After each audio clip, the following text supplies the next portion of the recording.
ভারতের কৃষকদের প্রতিশ্রুতি দিয়েও পূরণ করেনি মোদী সরকার, তাই ৫ দফা দাবিতে ফের রাজপথে নামছেন দেশটির কৃষকরা।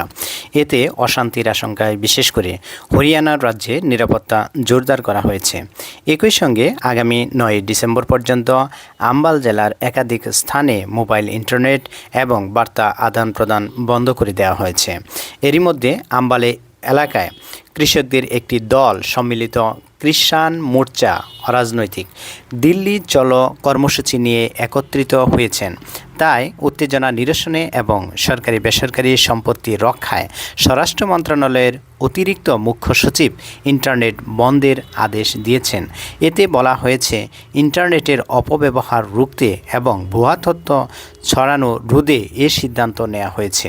আম্বাল জেলার ডাংদেরি, লোহগড়, মানকপুর, দাদিয়ানা, বাড়িঘেল, লাসা, কালুমাজরা, দেবীনগর, সাদ্দুপুর, সুলতানপুর এবং কাকরু গ্রামে মোবাইল ইন্টারনেট সেবা বন্ধ করে দেওয়া হয়েছে।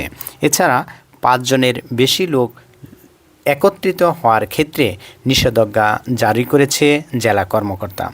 বন্ধ ঘোষণা করা হয়েছে সরকারি বেসরকারি স্কুল। কৃষকদের দিল্লি চলো কর্মসূচি রুখতে দিল্লি সীমান্ত এলাকা আম্বালাতে নিরাপত্তা